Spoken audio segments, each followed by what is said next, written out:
Hey brothers, how's it going? Welcome to a short little training on how to do journaling and how do we can start bringing more of a journaling practice into our day to day.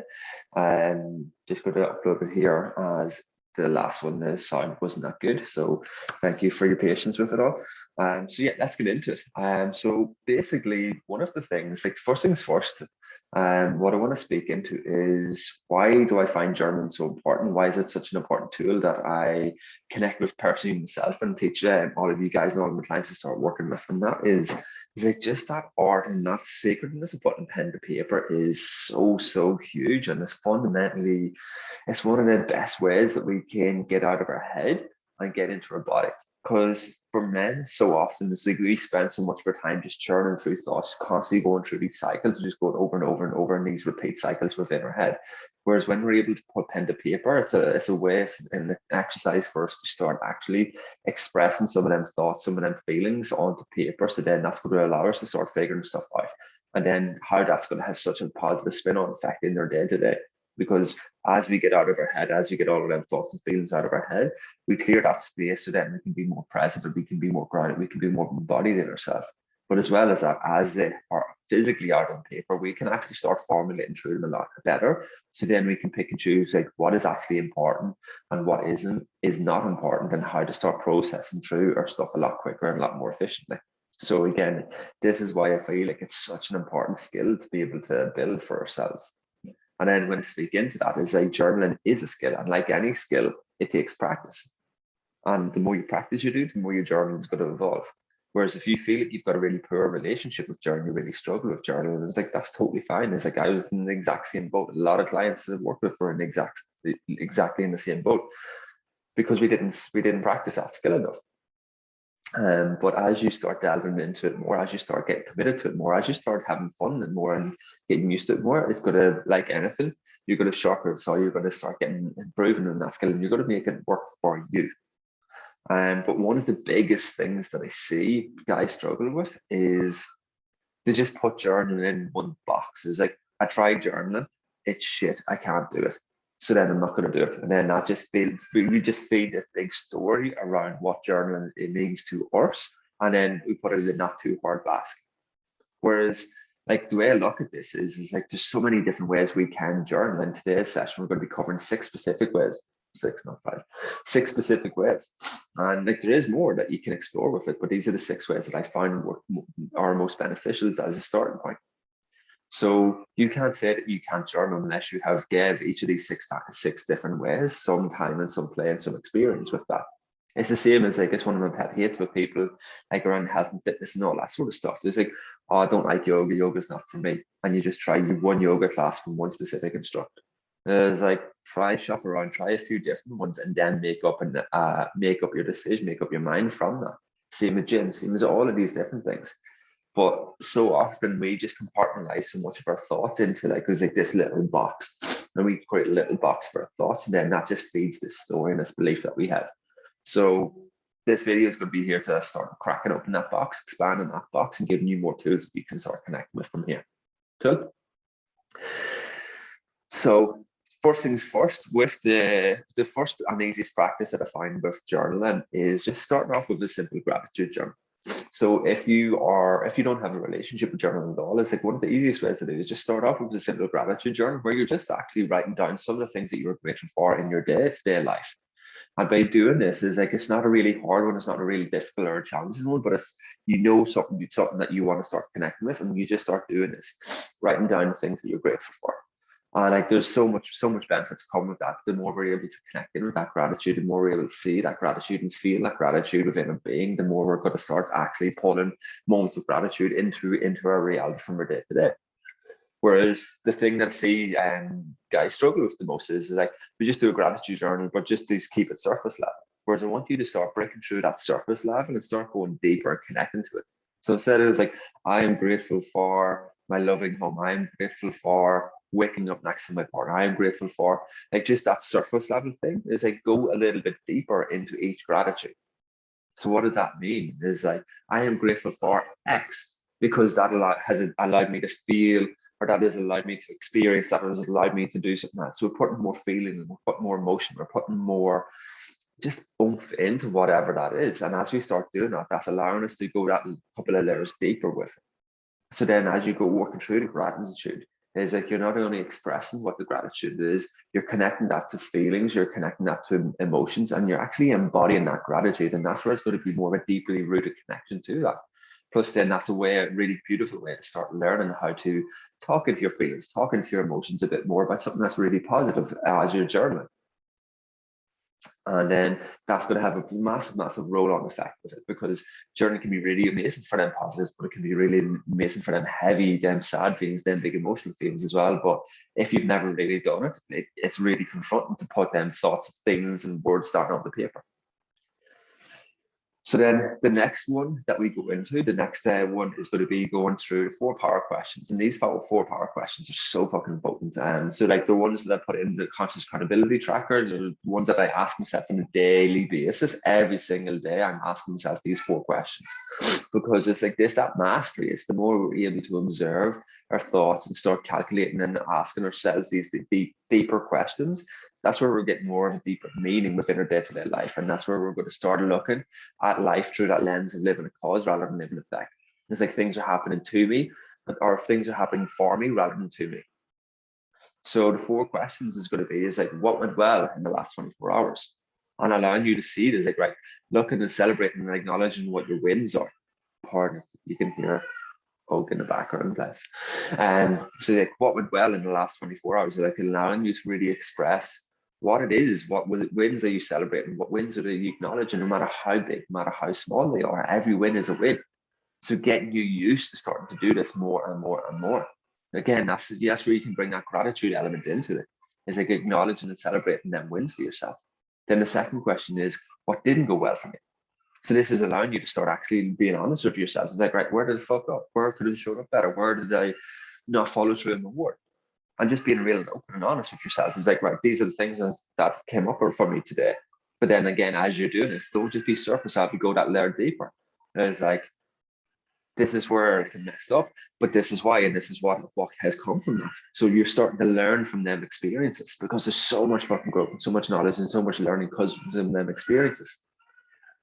Then the next one from there is, what lessons did I learn? So a lot of times when I'm doing this is like, when I go from what didn't go well for me will net merge in and start blending into what lessons that I learned. Because as you start looking at them, as you start looking at all of that experience, you're going to start seeing it's like, oh, by not doing that, this taught me this. Or by not doing this, this taught me this. Or it could be other big profound shift or learning that you experience in your day from like listening to a podcast or reading a book or having a conversation with your partner or whatever. You could have had big aha moments, and just allowing you to put your thoughts, your feelings, your emotions into what some of these learnings and teachings are that you experience for today.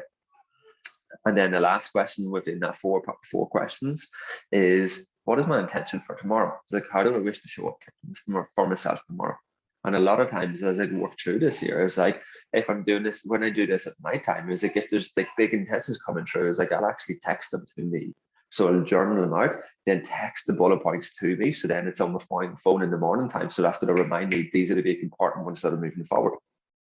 So again, with the 4 power questions, this is a huge one. But the biggest thing with this is consistency, the power of consistency.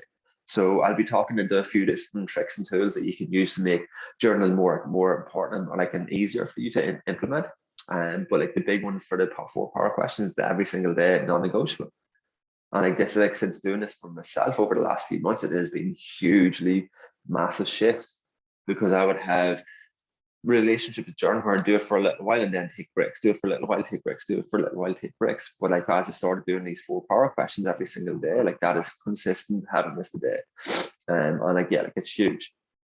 So then the next one that we can go on into is going through the brain dump.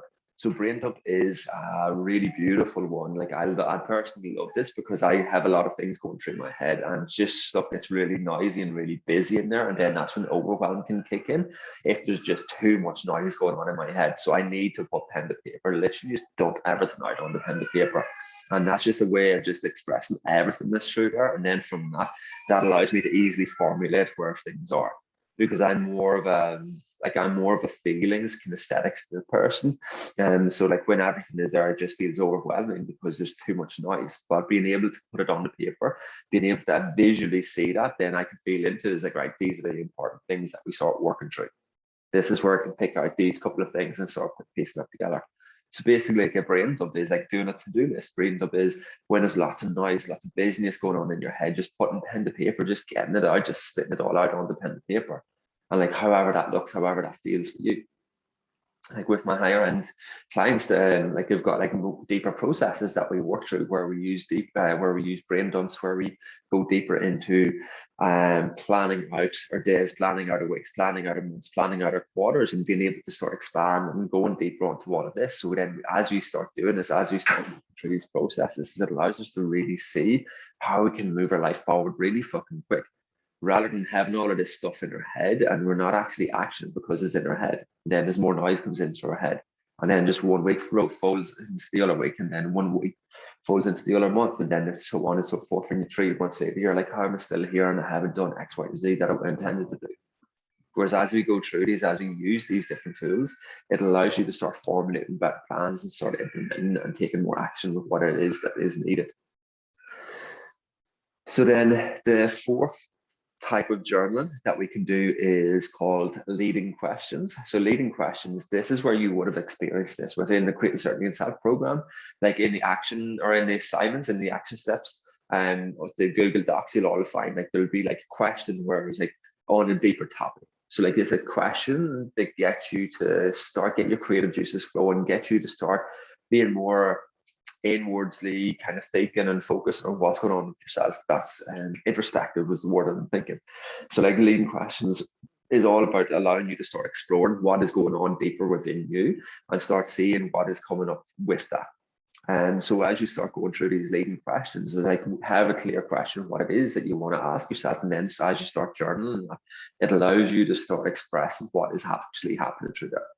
And like you would have experienced and you will experience with this as you go through leading questions, it's always really interesting. Like where maybe the first paragraph that you write and the first few lines that you write to whatever that leading question is, like you're just going to be thinking about it all. And like that gets all of your conscious mind on the paper where you're thinking about it, and you're articulating, reading it back. And it's like, oh yeah, that all makes sense. But if you just stop there, you're missing the boat. The idea of these leading questions, the idea of journaling is to get past just your conscious mind into your subconscious. Because as we do so, and as we make our unconscious conscious, that's where so much more learning and growth and expansion is going to come. So journaling is a beautiful way of being able to tap into that. And allowing yourself that time, that space to be able to journal allows that opportunity to actually tap into more of your unconscious mind. So when you're doing, like, especially like with likes of leading questions, like you'll find the first few lines, the first paragraph is like, that's just the kind of cloud on the top of it. That's just the noise that's on the top of it. But then the more you allow yourself just to continue and just breathe with it and just continue writing, like you'll find that your writing might even change. Like you'll find that you're just starting to write stuff. And as you're writing stuff, you're not even thinking about where it's coming from. It just comes. And as you're going through that, you're just like, fuck, I never even thought I was thinking that. And like it's a really beautiful experience once you're able to start tapping into that and allowing yourself to tap into that. But again, this is where like the skill aspect of journaling comes into play. If you're very new to it, that might feel really foreign. You might still be in your head as you're journaling. Whereas as you do more gratitude, as you do more of the 4 power questions, as you do more brain dumps, like that's going to allow you to get better at being more expressive with the leading questions. And that's where you're going to tap into more and more of that knowing and more of that inner subconscious dialogue. So yeah, like it's a really fucking powerful one. I love the leading questions. Leading questions, then that kind of flows into a bit more of like free writing. And like free writing, this is what a lot of people just go straight into thinking what journaling is. Oh, journaling is just sitting down and writing thoughts and feelings, but it's like that's really hard and really foreign. So what the fuck do I do? And then you just get pissed off when you write a letter or like a word or two, and then you're like, no, this isn't working. I can't tap into that. Whereas like you can see with the leading questions, it allows you to draw into that more of that free writing style. And other things is like if you're doing some breathing, some meditation, allowing yourself to down-regulate your nervous system, so you're getting into that real calm space and that calm energy within yourself, and then putting pen to paper. and just allowing yourself to express whatever needs to come, whatever needs to flow. And like this is just giving you that beautiful time and space to allow that to flow. And again, this is where you're connecting deeper and deeper into your subconscious. And this is where you, as you go through that, like you don't even have to read over it. It's just allowing you to get that out there, get your thoughts out of your head, get your thoughts out of your body, and just allowing yourself to flow. Like when I'm doing free writing, sometimes I look back on it to read over it and you're like, I can't even fucking read that because it's just scribbles. It's like it's all over lines, like it's not following. Like you can literally see the first few lines. I can read it really nice, and then the writing gets a bit squigglier, the writing gets a bit faster, a bit messier, then it starts going over lines. And like there's like that's what is needed from that experience. It's not like your journal isn't necessarily to always like read back over your journal. It is just an expression of you and a way of releasing and letting go some of your thoughts, some of your feelings, some of your emotions, some of the noise that's in there, and allowing you to work through that. And that in itself is a really cathartic, healing experience. Then that rolls into the last point, the last style of journaling that can be really beneficial. So this is one that I personally don't use. I don't connect with it as much because it's just like how I operated within myself, but it's something that a lot of my clients, like they feel that they really connect with. And if you're more of a creative, like you can maybe relate to this one, and that is working with spoken word. So this could be instead of putting all this button pen to paper and working with spoken word, where you might be like recording your voice and just literally talking into your voice recorder and just allowing yourself just to talk it out and speak it out and just allowing that to flow as well. Or it might be like recording yourself in video, doing little vlogs where you're doing like a journaling vlog as well. If you feel like that's how you express yourself better, because some people like they need to talk it out, they need to speak it out. Whereas like I find like I really love the written aspect of it, and like with the spoken word is more so as like when I'm talking to people rather than just speaking about, but like finding what works for you and playing and exploring and see how that actually might fit for you fit as well. And again, as you go through this, it's going to be the same process. It's like if you're thinking about it, you're in your conscious mind. As soon as you can get out of your thinking mind, out of that conscious mind, and just allow yourself to go with the flow, allowing yourself to relax and surrender with it, and allow yourself just to open up with it. That's where you're going to just start dropping into more of that subconscious. That's where you're going to drop into more of that actual truth that's in there. Because again, at the end of the day, is like from the experience, you realize is like what you think the problem is normally isn't what the problem is at all. Normally it's something that's a lot deeper ingrained in there. And as you use these different exercises of journaling, that allows you to take off that surface level stuff and actually go deeper and figure out what some of the underlying currents and underlying problems and issues are there. So then there where you can start healing, there where you can start connecting with and working through. Cool. I'm super mindful that I'm just waffling on really quick. But yeah, so let's just take a few breaths and just kind of ground back in. Beautiful. So from here, to finish off, I just want to speak into some of the challenges people face with journaling, as well as some other tools and tricks that I find are really beneficial to be able to amplify your experience with journaling. So the first things first, one of the challenges as I expressed is we just have tried one or two types of journaling and we just get fed up with it and it's like, oh, I can't do it, that's not for me. Whereas it's what mindset are you bringing into it? It's like, what is your intention behind journaling? Are you doing it because you should be journaling? Are you doing it because I've asked you to journal? Are you doing it because what is your intention behind journaling? Are you doing it for yourself? Because if you're not, if you're doing it for someone else, if you're doing it because you should have, more than likely you're not going to have a nice connection with it.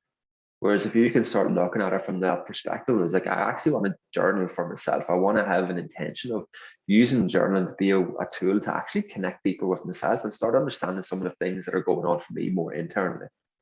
And as you start looking at it from that perspective, it can have so much more power to it, and you'll have so much more of a connection to it. So as you have more of a connection to it, then that's going to give you more of a want to actually start doing it more. And like that's building that whole different beautiful relationship with it. So if you struggle with journaling, it's like, what is your intention behind journaling? And can you play around with that intention so you actually have a really knowing to why it is that you want to do? So then the next thing from here is looking at what your connection is even deeper from there is like for me it's like I'm very specific on the types of journals that I write in because I want to have like I want like again it's a very energetic thing. I'm a very feeling being, so it has to feel really nice, it has to feel really good in my body. And so I just don't write in any fucking journal. It's like I go out and like as I'm looking for my journal, it might take me a little while to find a new journal. As I know I'm getting towards the end of my journal, I'll be on the lookout for a new journal to find that one that calls out to me, to find that connection with it. And like when you feel and when you get this journal, it's just like, whoa, yeah, this is beautiful. Like I fucking love this journal. Like I love writing in this journal. Like it's going to have so much more of a connection to it rather than just getting any old copy. And the other things with it as well is like have a really nice pen that just feels really nice. There's a really nice energy and a flow with the pen as well. Like there are ways of just building more of that deeper connection to your journal experience. One of the things that I do as well, I'll show you for instance, like this is my journal. So one of the things that I do is I leave the first couple of pages free for myself just to write in stuff. So you can see here's some of my I am statements that I put in. So like these are just reminders of like really powerful things. Here's in here, like in these pages, this is where I leave a couple of pages blank just to write in some visions, some things that I want to call in over the coming months. Like I do some little drawings and stuff like that on it. Like you'll see where like it's like leaving the first few pages free to put any quotes, put any inspirations, put any visions, put any dreams, put any I am statements or anything that's really powerful and potent that comes up for you over the months. Like if you have that space in your front of your journal to write them down, that's going to be like, I want to come back and read that more and more and more. Whereas if you just have it down in the middle of your journal, a lot of times it can get missed. And so like it's a really good way of again is just doing more of that connection to itself. Oh, kicking off a little bit there. It was nice and quiet when I recorded this the first time, but the sound didn't work and I just needed to get this recorded. So here we are. So the next one is the next big thing with the journaling is looking at how you can build it into, yeah, sorry, it's that aspect of habit stacking. No, we'll keep going. So it's that aspect of habit stacking. So when we habit stack, it's looking at how we can like lock in something that we're doing on top of it, an already formed habit that is there. So if journaling is something that's very foreign to you, something very new for you, look into your day. It's like, where have I got a nice routine time? The journal would really complement that. So for some, that might be in the morning time. Is like you sit down with a coffee. You've got a little ritual where you sit down with a coffee or cacao. It's like that could be a beautiful time to actually sit down and add in some journaling. It could be like you do some meditation or breath work in the morning time. It's like after you come out of that, that could be a beautiful time to stack journaling on at the end of it. So when you're in this, when you have this nice calm space, like this is a beautiful way to express that and extend that a little bit more and add the journal onto it. It's like it can be at nighttime. It's like you go to bed, just before you go to bed, as your head hits the pillow, before you turn the light off, pull out your journal, do some journaling then. So it's looking at where you can stack it in throughout your day. That's got to be really meaningful for you and really connected for you as well. Again, this is one of the ones where people struggle the most is like they have no consistency with it. So as you're being able to bring in more of this consistency, stack it on top of an already formed habit is more likely you're going to continue to delve in deeper with that habit. If you really struggle with this, look at the likes of Atomic Habits book from James Nestor. Like it's really fucking awesome book that just goes deeper into all of this, and there's loads of other ways that you can do this. Again, going into that, one of the things with the journaling is as well, it's like looking at what location do you keep your journal? Like where do you keep your journal? Is it just thrown in the corner, or is it somewhere in plain sight that you can connect it? You see how quick I could reach that one. This is where my office setup is. Boom. So just I pulled in my journal there. I've got another journal that's in bed. So like it's literally right beside the bed, behind my pillow. So when I'm in bed, it's like I just have to reach to that one. Whereas if I was in bed, it's like, oh, I want to do some journaling, but the journal's in the other room. It's like, oh, I'll leave it. So then that's where a lot of times we stop doing it. So for me personally, it's like I've got two journals that I use. I've got three journals that I use. I've got my bedroom journal, I've got my deeper journal there that I use. This is the one that I use for more of the leading questions and the free writing. And then I've got like another journal because more like just like copybook where I do a lot of my brain dumps. I use like whiteboards or I use my copybooks and stuff like that. That's where I do a lot more of my brain dumps. So I've got 3 different places to do the 3 different things. So like it's like, don't feel as like you just need one journal for all of your journal, because a lot of times that's where you're blocking yourself. So these are things that we can do to start kind of really connecting to it and really start building that trust with it. And then lastly, the biggest thing is with it is just do it. It's just challenge yourself to do it, because guaranteed is like you've built something more out of journaling. You have a story created out of journaling that is stopping you from doing it because of X, Y, Z, or all of these experiences. Whereas as you listen back to this, as you look at these different actions, you have tons of different tools that you can use now to connect with it. You have tons of this understanding of how you can stack your habits, how you can locate journals or other place to make it even easier for yourself, how you can get reconnected with your journals. You have a really clear intention of what that is and how your relationship wants to be with journaling. So as you have these clear understandings of them, you have these 6 different types of journaling. And it's like, you've no excuse to not make this work for yourself. So have fun exploring it. Have fun playing with all of these different aspects and these different tools and get excited about it. And just do it. Because at the end of the day, it's just going to bring more to you. It's going to be a beautiful way of expressing yourself. It's going to be a beautiful way of connecting deeper with yourself. And like nothing but positivity comes through it. So yeah, if you have any questions at all, feel free to let me know and have a beautiful day.